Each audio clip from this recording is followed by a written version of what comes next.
Hi, this is Jen Rubin, Editor-in-Chief of The Contrarian. Delighted to welcome Paul Rieckhoff, who is the CEO and founder of Independent Veterans of America. Welcome, Paul.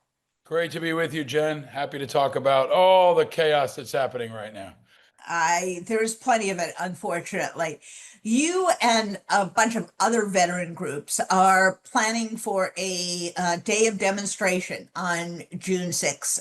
Tell us about what you have in store and what the thinking behind those protests are.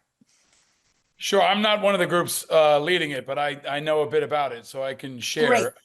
It's going to be coordinated for June 6th, which is the anniversary of D-Day. It's happening in Washington, and I think it's a really unique opportunity to unite veterans of all backgrounds who are pissed off and have had enough. There is a long history of veterans organizing in America, and I think much of this is built on the legacy of the Bonus March, where after World War I, veterans were denied their bonus, and they protested in Washington and ultimately had federal troops called on them. They were beaten, some were killed, and that was a real flashpoint for our movement. It's almost like the Stonewall of the modern veterans movement, I think.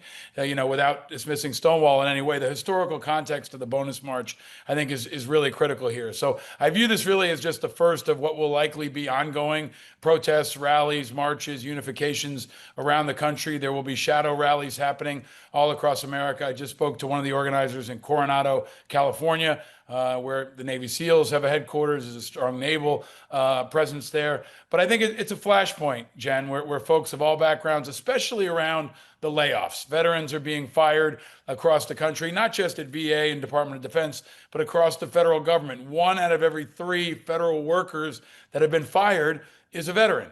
So Elon Musk is leaving Washington, perhaps being the person who's fired more veterans than anyone else in modern American history. Wow. And I think that's really been the unifying thread, Jen, is that people don't see that as fair. They don't see it as smart. And it's also disrespectful. The way it's been done is extremely demoralizing and disrespectful to people who've dedicated their lives to this country and want to continue to serve in the federal government. So I think that's been a really unique uniter among veterans of all different generations and all backgrounds. So, and it's happening, of course, a week before Trump's gigantic military birthday celebration for himself. So I think you'll see a real contrast between the two. Also, one other important organizing note, the Dropkick Murphys are going to perform. Very popular, fantastic band that is got a long history of protest and civic engagement, and they're going to be a real tent pole for this concert that's happening Friday, 2 o'clock, I think, in Washington, D.C. Fabulous. So it's not a common thing, at least it hasn't been since the Bonus March in the early part of the 20th century, for veterans to get out there to protest, and such a wide array of people. This isn't a protest of certain veterans against the Vietnam War. It's really across the board. You mentioned the layoffs. What else has generated this outpouring of anger and frustration? Tell us a little bit about what's been going on at the VA and some of the other issues that are of concern to veterans. Sure. I think it's important to also underscore that every generation and every type of protest movement has had a critical veterans core element, right? Not just the anti-war movement after Vietnam, but veterans are usually at the epicenter of organizing, logistics, communication, right? So if you think about the Women's March or the Million Man March, I mean, all the marches that have been happening across this country since George Washington, veterans have really been a critical part of that civic action. And I think that, folks who have served the military understand what real patriotism is about, and they're often among the first to step forward and push back. And even if you think about Pride Month happening this month, there's always a critical veterans component to every Pride March, and I think that's been true, especially in the last few decades. But I think, folks feel as though the veterans community in particular has been targeted. And Trump is not particularly respectful to anyone, but it's most egregious toward the Department of Defense, where you've seen CQ Brown, the chairman of the Joint Chiefs, is gone. Many senior leaders have been gone. You've got Pete Hegseth now in place, who is extremely radical, extremely political, and in many ways dishonorable. And I think the attacks on our institutions, the attacks on our values, and the attacks on our allies, turning away from NATO, turning our back on Ukraine, all these things have forced people to get to a point where they feel like enough is enough. And Trump is really, I think, the rally point for a lot of that, but it's not just limited to him. I think veterans are often the conscience for this country. I have a friend named Dave Chastain who used to tell me that if America was a religion, veterans would be the clergy. So when they feel like that religion, that those values, the core parts of what make us American are under attack, the veterans step forward, and that's happening now. Right before we hit record, Jen, I don't know if you saw the breaking news. Pete Hegseth has now decided he's going to rename a Navy ship named after Harvey Milk. It's very unprecedented to rename a ship that's already been named. He's doing it deliberately to correspond with Pride Month. And that's the kind of shit that people don't want to see.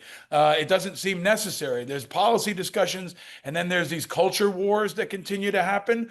And I think Pete Hegseth has really been a culture warrior. And that culture war is being waged inside the Pentagon. And it's something I've been sounding the alarm on really since last year, that everything they want to do in America, they're doing first at the Pentagon. Whether it's, repealing rights for gay folks, if it's the trans purge, which is even further than the trans ban, or banning books. Everything they want to do across society to fulfill Trump's grand vision of this extreme political new world order is being tested, refined, and scaled at the Pentagon, where you've got the biggest budget, the biggest labor footprint, a huge symbolic value, and you got the guns. So you've got the National Guard now deployed along the border. You've got the option of him potentially deploying federal troops in the days to come. And I think that many folks consider it their patriotic duty to step forward now and not just sound the alarm, but to fight back against these changes that are really against our core values. The point about book banning rather, is so important. At the Navy Academy, they have taken books off the shelves at the same time they've left on the shelves some very disturbing white nationalist manifestos and other documents, and they've taken off anything that doesn't meet their kind of political agenda. This is, of course, one of the major institutions for training our military, has always prided itself on providing a superb education for our people in the military. So that is very distressing to see. You make a point about giving a test run in the military. And one of the things we see under assault now is healthcare. And they have tried it first at the VA. Talk to us a little bit about what has gone on there and what the ramifications are for veterans who depend upon the VA that has expertise in many areas where they can only get the care they need through the VA. Sure, Jen. And I also just, if I can, I want to go back to the point about the book banning, because it's not just limited to the Naval Academy. What they've actually done is started to ban books at Department of Defense schools across Europe, across the world. Folks may not know that the Department of Defense oversees schools for military kids. And they've started to ban the same kind of books in bases in Germany and Italy and around the world. And what's really interesting, I know you're great about highlighting sources of hope and inspiration. A lot of kids are fighting back. Kids are protesting. High school kids, middle school kids have done walkouts on military bases and in military schools around the globe. And I think that's one area to watch. We've got to encourage these kids to continue to speak out and, look out for ways to protect them. They are on the front lines of defending our democratic values. And these schools that don't get a lot of mainstream media attention, or really attention here stateside, are an important epicenter for that protest. But so is the VA. The VA has this sacred obligation to care for those who have shouldered the burdens of war. And what's happening at the VA is kind of a covert parallel to the Department of Defense. Everybody knows who Pete Hegseth is, right? He's been in the news. They know he's a culture warrior. He's politically very radical. Most folks don't know the VA secretary is a guy named Doug Collins, who's basically the same thing with a Southern accent. He is equally extreme. He's an election denier. He's a former Baptist minister. He's a deep Trump loyalist, and he's executing a parallel transformation at the Department of Veterans Affairs. They're attacking women's programs. They're attacking anything that is DEI. Collins spends a lot of his time talking about how great DOGE is without focusing on things like suicide and homelessness that are still very urgent priorities. And what's really interesting that I'd point people's attention to is they actually did not decrease the budget. In Trump's federal budget, he requested an increase of, I think it may end up being about $100 billion. And this is a $300+ billion budget. But what's interesting is they're increasing the privatization. So what that means is the overall amount of money expands, but who it goes to changes. And what we may see, we've already started to see at the Department of Veterans Affairs, is the most massive privatization of a government agency in modern history. It started in his first term, and he gained a lot of traction expanding privatization to private companies to do suicide prevention or outreach or even healthcare. And now the plan is to accelerate that dramatically while simultaneously undermining and hollowing out America's largest and most successful public healthcare model, right? VA is what public healthcare looks like when it's done right.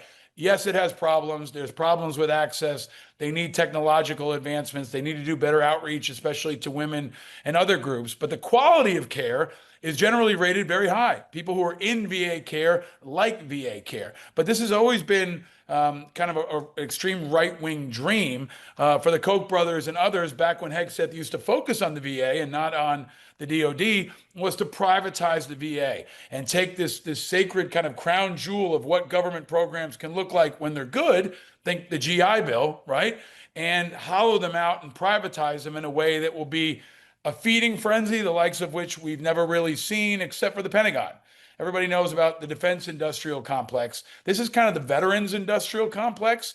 And it's a very shifty thing they're doing where they'll talk about the urgency of tackling suicide and therefore circumvent regulations that would normally be required, for example, for competitive bidding. So you can dole out a $12 billion contract to a friend without congressional oversight, without the normal process. And that's, I think, what we should be watching. And then maybe most of all, Jen, they're firing people at the VA.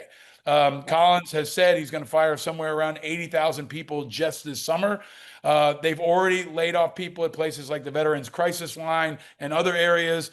And it's hugely disruptive and demoralizing. I have tons of friends who work at the VA, and every day they're waking up to see if they have a DOGE email that's like some kind of, Donald Trump guillotine that's going to end their time in service. So it's really demoralizing a group of people who've been through a lot of tumult all the way back to the Obama administration when Secretary Shinseki resigned. I would bring people's attention to the fact that the only cabinet secretary that resigned in scandal under Obama's 2 terms was Eric Shinseki at VA. So VA's had problems, and it's been the source of so much tumult for multiple administrations. And right now, a lot of folks at VA want to focus on serving veterans, and instead they're watching their back from the VA secretary that's looking to cut their jobs. Unbelievable. If folks want to attend one of these demonstrations on June 6th, where do they go? Is there a website that can tell them about? There's a website. You can Google them. You can see them. It's in your area. It's the Rally for Veterans. Again, I'm not an organizer here, but I know these guys. There's a lot of veterans who aren't political actors who are putting this together. And I think I would really view it, Jen, as a first step. There'll be shadow rallies throughout the country. I think we'll probably see rallies again around July 4th, which is, of course, a patriotic day. But the real opportunity, if you can't make it to DC on a Friday at 2:00, which is most people, is to inform yourself on these issues. And maybe most of all, just push back on the veteran firings, which is really, in our view, not just about politics, but about public health and undermining our public health system. And for us, I run a group called Independent Veterans of America. Most of the country is not a Democrat or a Republican. Most of them are unaffiliated and politically independent. Most veterans are unaffiliated, and we're encouraging them to run for office locally. If you're fired, if you're pissed off, if you want to get involved, we need you to run for city council, for school board, and all the way up to U.S. Senate. We ran a guy named Dan Osborne last year in Nebraska who really upset the political apple cart. We supported Dan and others, and we see as many as half a dozen Senate candidates coming down the line that can win where Democrats can't, frankly, and can hold the line for a lot of these patriotic values and bring people together. So if you like what you heard from Dan Osborne, the good news is there are many more Dan Osbornes coming, and we need your support, whether you're a Republican, a Democrat, and especially if you're an independent. Go to independentveteransofamerica.org, and we want you.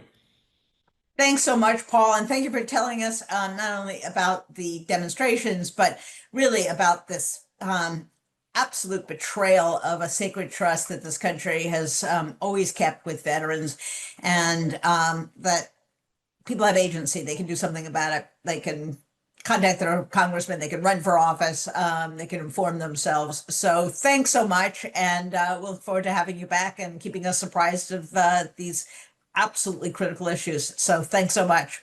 Thank you, Jen. Anytime. Bye-bye. Bye bye.